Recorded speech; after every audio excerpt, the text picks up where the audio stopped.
Welcome to Professor Game Podcast, where we interview successful practitioners of games, gamification, and game thinking who brings the best of their experiences to get ideas, insights, and inspiration that help us in the process of getting the students to learn what we teach.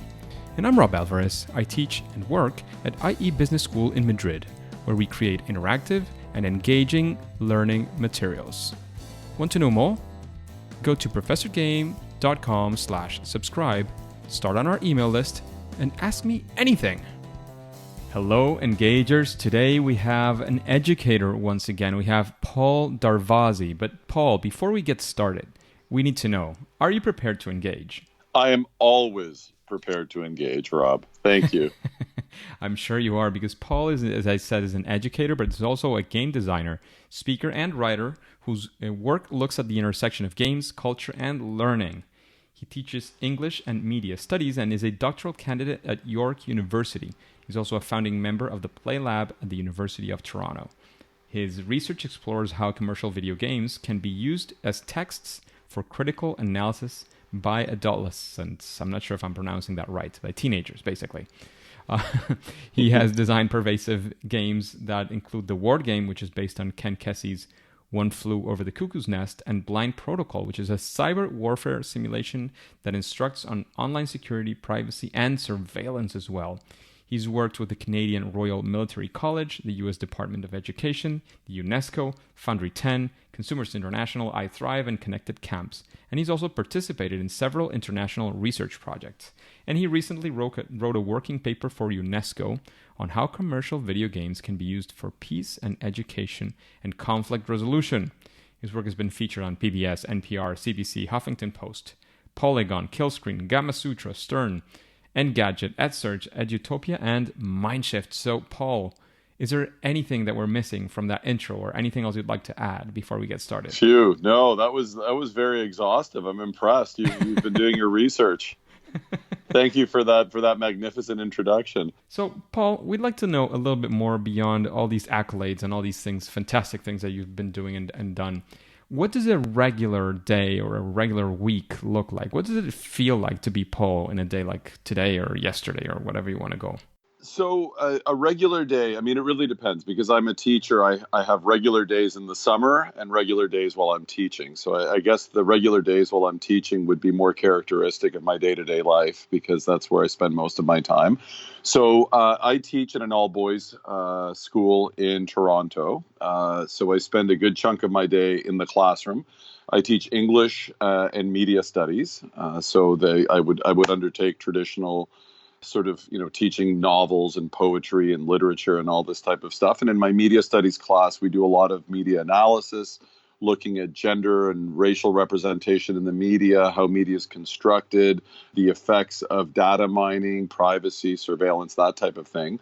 I also am finishing my dissertation, so I like to chip away at that at least for a few hours every day. So I spend a great deal of my time writing and also networking and communicating with a lot of people in my field, people that are interested in using games for productive social purposes and for teaching and learning and all that fun stuff. And you're one of the founders as well of this certain Facebook group that is full of educators interested in these kinds of things.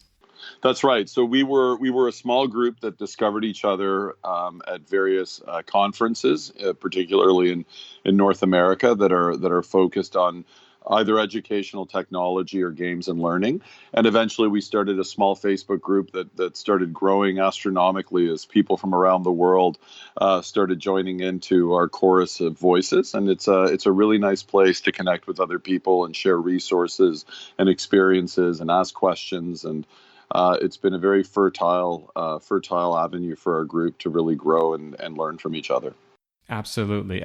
So we we always go for this question, which we really enjoy, and the audience really takes a lot from it. And it's about failure, because just like in games, there's fantastic feedback that is things like you died or you failed. And it's a moment to reflect on and to learn a lot from. So we want to know if you have what you would like to call a favorite fail or first attempt in learning. And of course, what did you learn? How did you come out of it? And what would you maybe do differently if you faced a similar challenge nowadays? Sure. So I've actually been fairly successful in incorporating commercial video games into my classes. I'm very careful about the games that I select, and I spend a lot of time developing assessment and curriculum in a way which I feel is meaningful around the game. So that in itself has actually gone very smoothly. Where I have encountered some bumps on the road was particularly when I implemented the first alternate reality or pervasive game that I designed, which is the one that you mentioned based on Ken Kesey's One Flew Over the Cuckoo's Nest. And my vision at the time, I didn't actually know what a pervasive game was or what an alternate reality game was.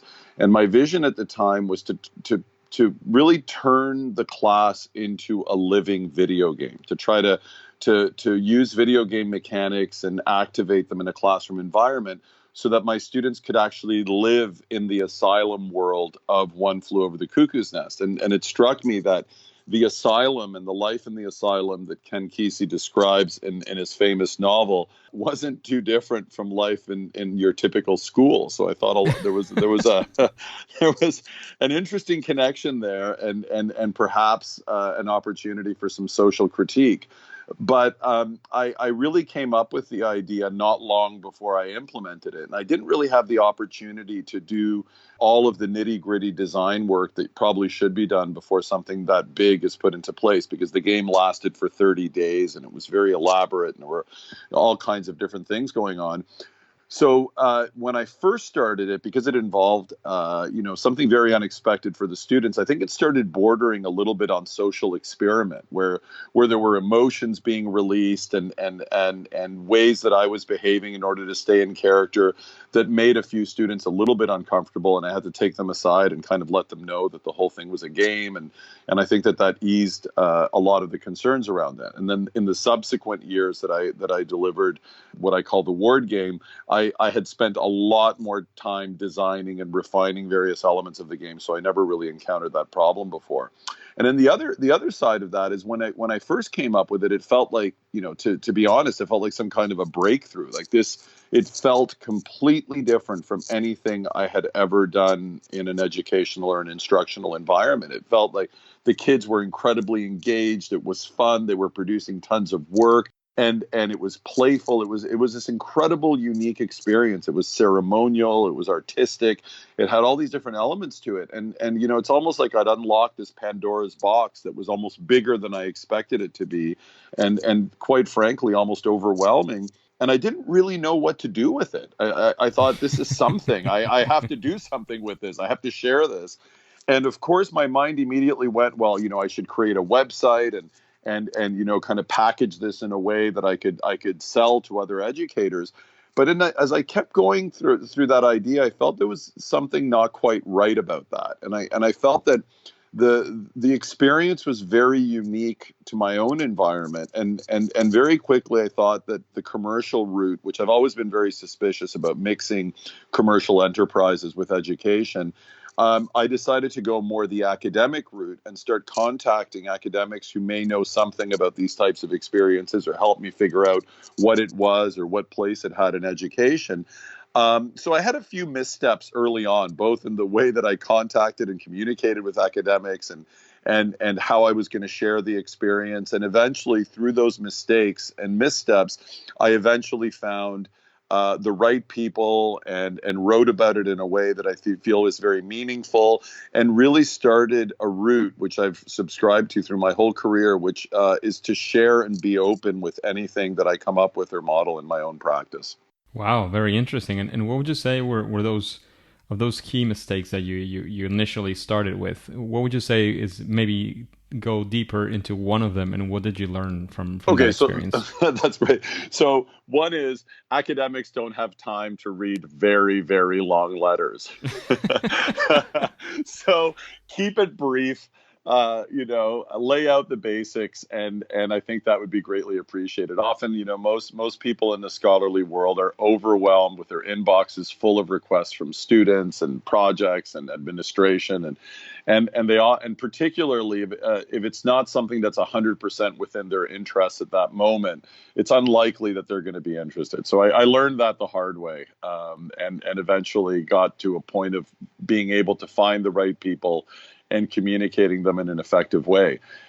The other thing I learned, which is really important, and I think this really altered my teaching philosophy, is that we come from a culture, from an industrial culture of scale.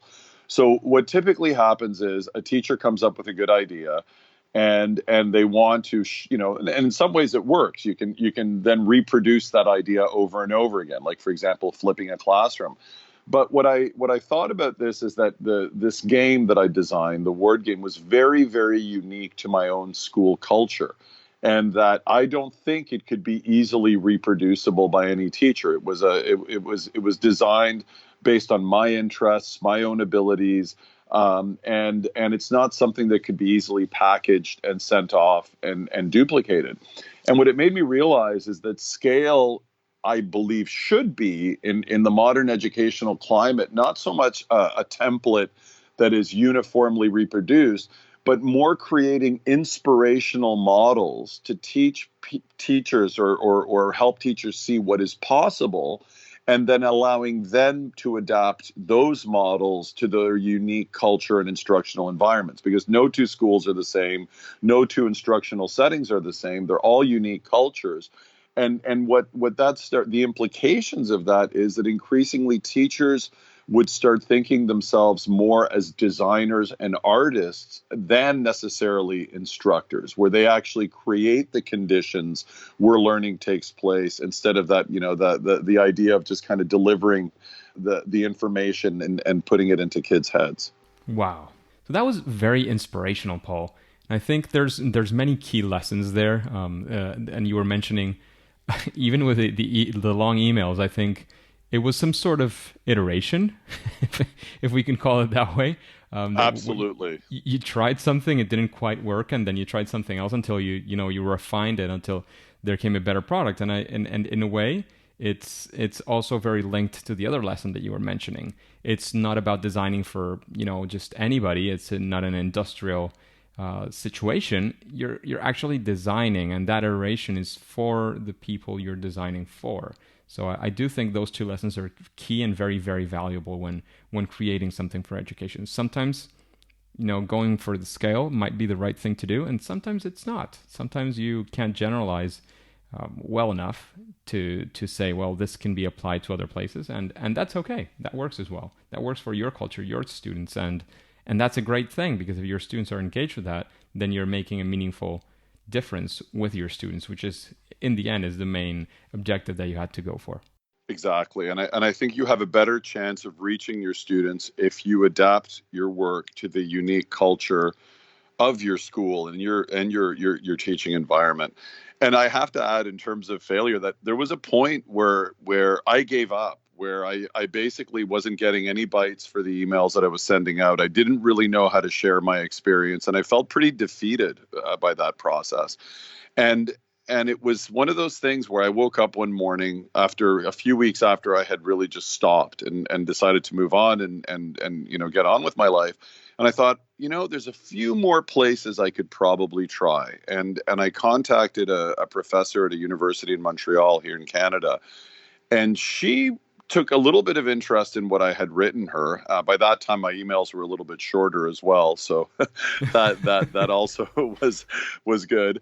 And then she put me in touch with a scholar here in Toronto who had not appeared on my radar. And she took a great deal of interest in the work that I had described to her, and agreed to meet me at a restaurant here in Toronto one afternoon to discuss the work. And eventually we created a bit of a research partnership together. And she is the one that inspired me to pursue my doctoral work under her at York University. And that really completely changed my life. I had always dreamt of pursuing doctoral studies, but I thought it was the impossible dream because I teach full time. I have a young family. I wasn't sure if it was the right path for me, and she eventually convinced me of that. And I think what the lesson there is, which is what we hear all the time, and I really lived it, is that the road to some degree of success is paved by mistakes, and the only way that we get through those mistakes and find ourselves on the other side and in some semblance of success is through persistence.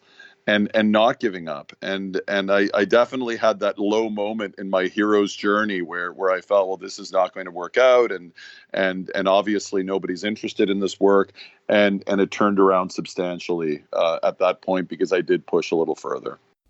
Wow, that's great. And turning it around completely, what would you just say is a story of a time when you encountered a challenge, again, in your educational career, pursuing your PhD, when you had a very interesting challenge which you solved using, game design, gamification in education, whatever these techniques you want to talk about? Oh, I have a good one for that as well. So when thinking about my doctoral work, there's a few different avenues that I was interested in, and the course that I'm in, the program, it's 2 years of coursework before you have to start consolidating what your research focus is. And I knew the whole time that it would obviously be in games and education, and I thought it would be more on the pervasive game or alternate reality game side of things. I didn't think I was going to pursue something in terms of implementing a commercial game in a classroom. And in having a long discussion with Jen, my doctoral supervisor, we landed on a really interesting idea based on a scholarly article that I read about the possibility of using Grand Theft Auto 5 to do research in the classroom. And Grand Theft Auto 5, as you may know, is notoriously the world's most controversial video game. It's extremely violent. It has misogynistic representations, huge problems with race, but it's also an absolutely brilliant game. It's a parody of the modern world, and it's a technical masterpiece. So it's a very complex text, and there were some very good reasons why I wanted to include it in the classroom for research. So in terms of a challenge, I will tell you, it is not easy to get the world's most controversial game into a classroom. Schools are very reluctant to develop associations with violent games and outright reject them.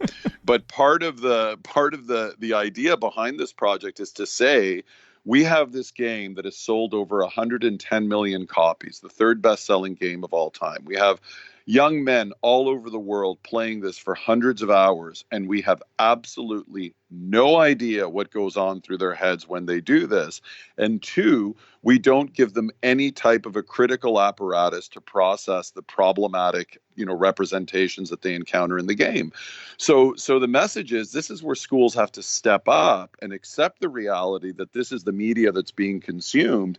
And in the tradition of responsible media literacy, schools really should start addressing these games and how youth interact with these games. So in fact, instead of rejecting a game like Grand Theft Auto 5, schools should start considering studying these games and thinking about them in a meaningful way, especially if many of their students are actually playing them. However, I had to jump a number of hoops and convince many people and massage a number of egos in order to eventually get this game into the classroom. Of course. And how what would you say is one of the key things that you did that maybe without that, again, no naming names if you don't want to, but one of the key things in general, strategies that you did to get that through? Because I know, it can be a massive challenge. I could talk about, I talk about this in some of my talks as well. And one of our cases is called Mafia Business School. So it's about the mafia, and mafia has like two connotations, a lot of violence, or taking it through something like a comic. And we had to go through the comic for many reasons. But, this is a very, very controversial game, and I'm very curious about that. So I had a few things working in my favor. One of them is that I teach at an independent school, so that we don't answer to a larger board, which would be much more bureaucratic and much more complicated. I essentially had to convince the administrators in my school that this would be a worthwhile project. And secondly, in an independent school, the parents are very powerful. And so the first step to the success of this project was convincing the parents that it would be okay for their sons to play this. And I think what was really acknowledged when I spoke to the parents at the beginning of the year about the possibility of doing this project was an understanding that they all knew their kids already played this game. I'm not introducing their kids to a game they didn't play. And I think they all probably felt a little bit guilty about the fact that they had let their kids play this game. And when I presented to them as this is an opportunity to give your sons, a chance to think critically about this incredibly complex game, I think they welcomed that opportunity, and they kind of saw the reason behind my wanting to do something like this. And I also thought, the parents were also open to the idea of their kids being part of a research project, because I actually enlisted my participants as co-researchers to conduct ethnographies on their own gameplay. So I think that also proved to be an attractive option for the parents. So once I had approval from the parents, it was much easier to go back to the administrators to say, look, the parents don't have a problem with this. We have all these opportunities for this to be actually productive. It more or less fits into the content of my class. And so after a series of meetings and promises and parameters, they eventually gave me the green light, which I am eternally grateful for, because most schools would not want to take a chance with something like this. And this is where an independent school actually is at a disadvantage, because the media loves to write about the horrible things that go on in independent schools, and to think about the world's most violent game being used in a class at an independent school certainly makes a good newspaper story. And it may not have been a newspaper story that my school would have been necessarily happy with. So in the end, I really am very, very grateful. And they did the right thing. This is important work. It's important research. It's not just the shock value. It's actually the last thing on my mind. After having conducted the research, and I'm just about to finish writing my doctorate, I was working on it just up until we started the call. I see how important this is, and how more work has to be done in this area. So I applaud them for their progressive view and the fact that they gave me a chance to prove that this was worthwhile. Wow, that's absolutely great. If once you publish that, if it's available openly, please let us know so that we update the show notes and leave access to the engagers as well, for them to check out your work if they can and want, of course. Well, I'm very, very hopeful that it'll hopefully be done by Christmas. It's taken up a lot of my life. So yeah, well, I'll be happy to share that with you when it's done. Awesome. We've been talking about how to implement these commercial and non-commercial games in the classroom, but when you're thinking about doing that, do you follow some sort of process, or how does it happen? You get inspired by playing a game and you think about it in class.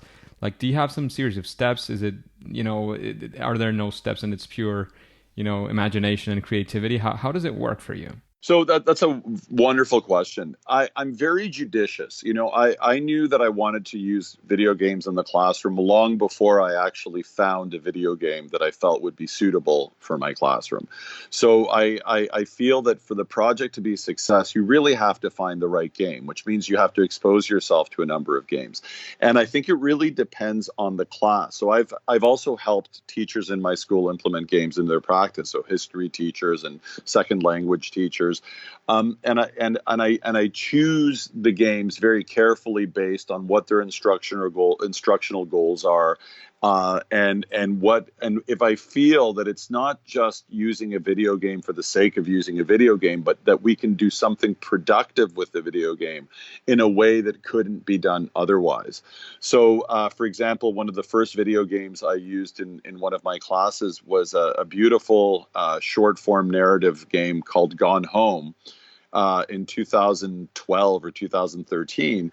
And I remember that I was reading a New York Times review of the game before I'd played it, just when it came out. And the way that they were writing about the game reminded me of the way that you would write about a novel or a short story.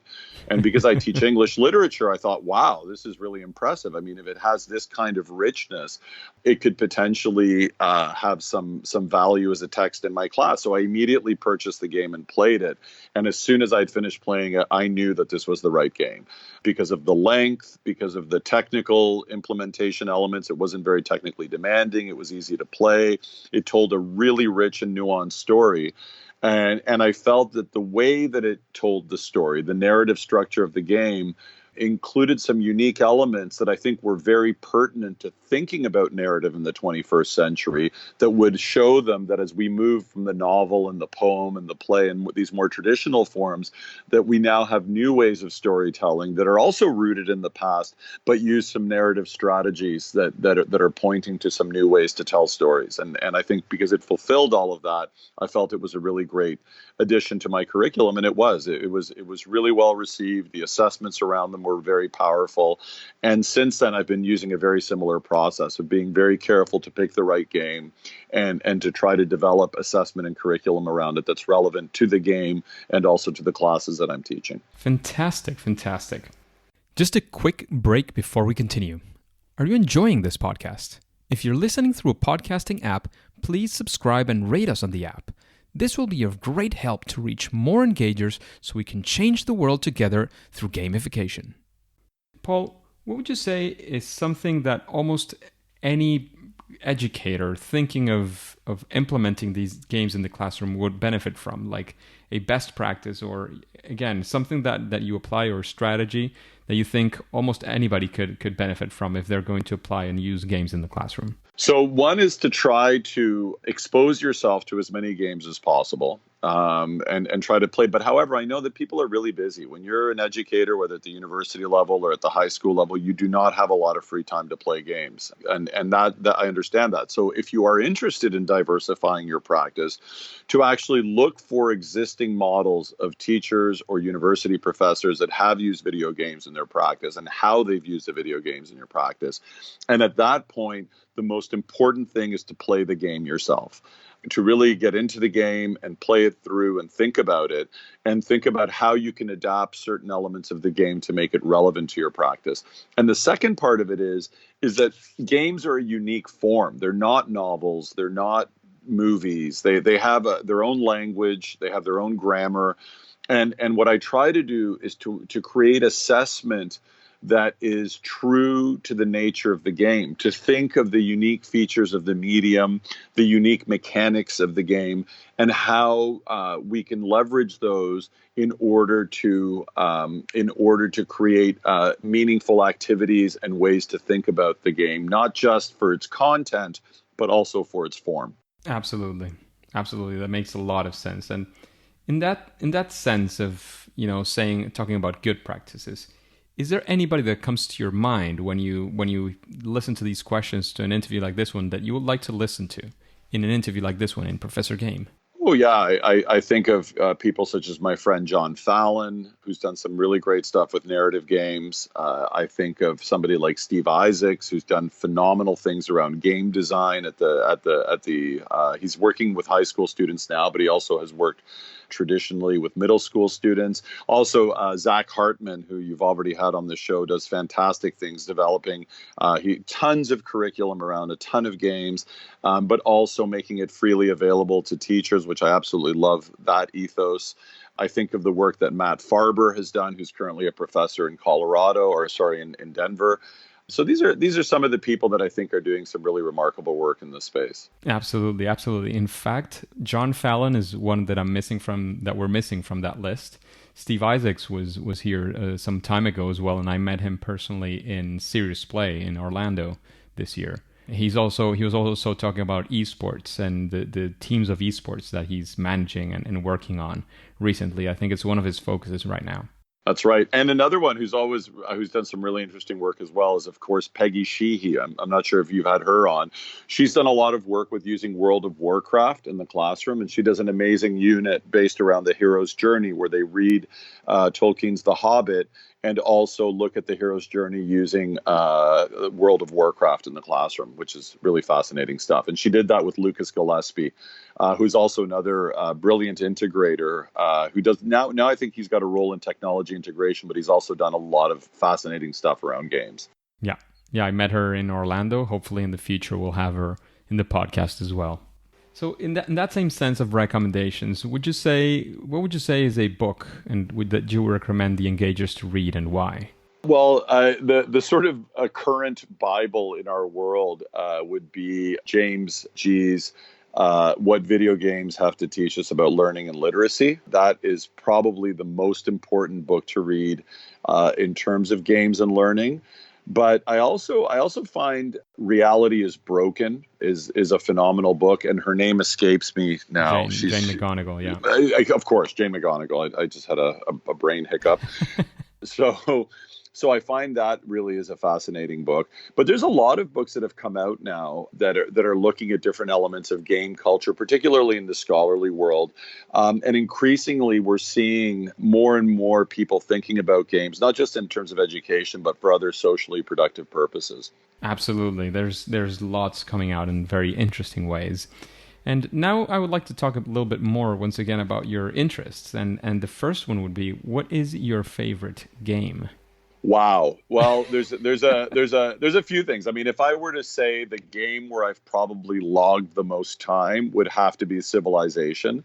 I've been playing Civilization since its first iteration in 1994, I think, and I've played all versions of it since. So I'm sure I have. I'd like to say invested thousands of hours in playing Civilization. I would hate to use the word wasted, but that has given me a great deal of enjoyment. One of my favorite games, one that I played with my wife, was Fallout 3. Which is fantastic. I played through the campaign, which was about 10 or 11 hours long. It was a lot of fun. I'm also a big fan of The Last of Us. My brother-in-law, who lives in Montreal, and I have a tradition where when we go visit the family in Montreal, we always start a video game together, and then every time I visit, we continue the video game. We only play it when we're together. So we played The Last of Us over the course of about a year and a half on my various visits, and it's an absolute masterpiece, an absolutely brilliant game. I'm also I like narrative games, so I'm also a fan of What Remains of Edith Finch, and I've developed curriculum around What Remains of Edith Finch with the iThrive Games Foundation, and it's an absolutely magnificent, beautiful game, just like Gone Home, which is another one of my favorite games. I also played World of Warcraft for many years. I stopped playing about 5 or 6 years ago, and I certainly yet again invested probably a few thousand hours into that game. Those are fantastic, phenomenal games. And talking about games and powers and all the time you've invested, what would you say is your superpower when thinking of using games in a classroom? So I think I'd like to think that I have a good instinct actually on the game design end of things to turn particularly narrative elements into game mechanics, both in my designing the Ward game and Blind Protocol. I think I have a bit of a game designer mind, and I'm good at finding elements in the text. I would always look to the book, and then finding some element in the book or some dynamic between characters or some narrative feature, and turning that into some kind of a game mechanic that would be meaningful and reflecting some quality of the text that I was using, and that which actually leads me to a greater point that I think that's a missed opportunity with a lot of video games. I'm a big fan of making video games culturally relevant, and if you are designing a game that's based on a particular specific culture or society or moment in time, I instead of using the same video game mechanics that have been I guess proven by the market, that missions, and which are great and they work, but to try to find elements of that culture, of that society, of that time, that and seeing how you could turn some dynamic of that world into a meaningful game mechanic so that the form reflects the content. And I think that's when video games will reach their apex as an art form. Wow, that's fantastic. And as a game designer as well, I know you've designed a few games, and that works pretty well. And before we take off, is there any final piece of advice you want to leave the engagers with, Paul? I think that the last thing is one of my ongoing rants is that I'm very dissatisfied, as most people are, with the state of education. I find that we have lagged, of course, in the industrial model, that kids are, you asked me right off the bat if I'm engaged. And I think the problem is our students are not engaged. And many of our students are becoming less engaged because the world inside of a school is becoming increasingly out of step with the world outside of the school. And we're holding on to many ideas and many structures that are no longer relevant. And I do think that because particularly video games, but games in general, I would argue, and this would probably be the substance of another podcast, that they are the art form of the 21st century because they speak to many sensibilities that are being articulated in the 21st century. That there's a great deal of inspiration to be found in these games to better structure our learning environments. That we can learn. Also, there's so many different games and types of games that it's such a huge variety. I mean, I have to completely agree with that.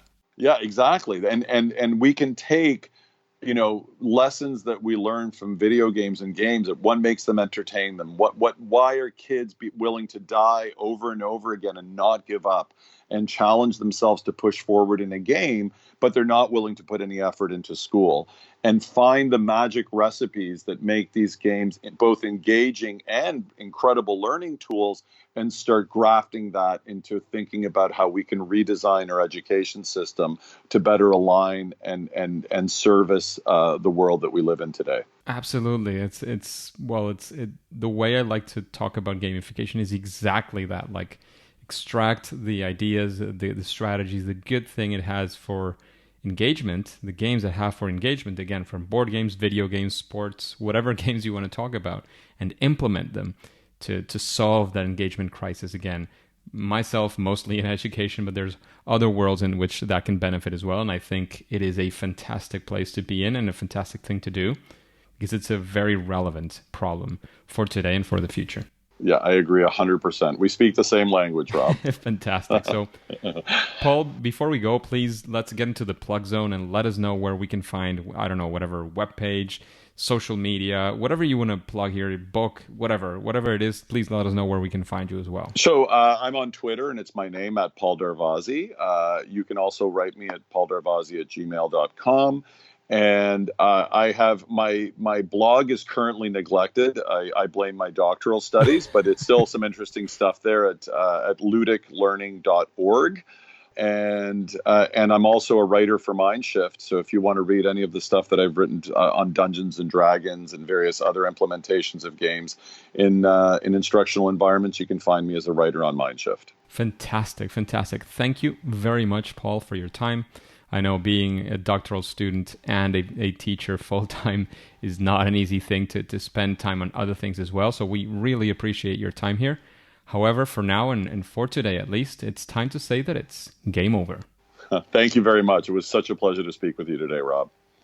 Hey, Engagers, thank you for listening to Professor Game Podcast, and I hope you enjoyed this interview with Paul. Can I ask you, how are you listening to this podcast? If you're using a podcasting app, have you subscribed? Have you rated this podcast? Please do so. This is a fantastic way to help us, because that way we can reach more engagers like you to achieve our mission of making learning amazing through gamification and game-based learning. If you want the instructions, just go to professorgame.com/iTunes. And before, of course, you go to your next mission as usual, would you like to know what went down in the panel at the Business Learning Games Conference in Lisbon 2019? All you have to do is subscribe using your favorite podcast app and listen to the next episode of Professor Game. See you there.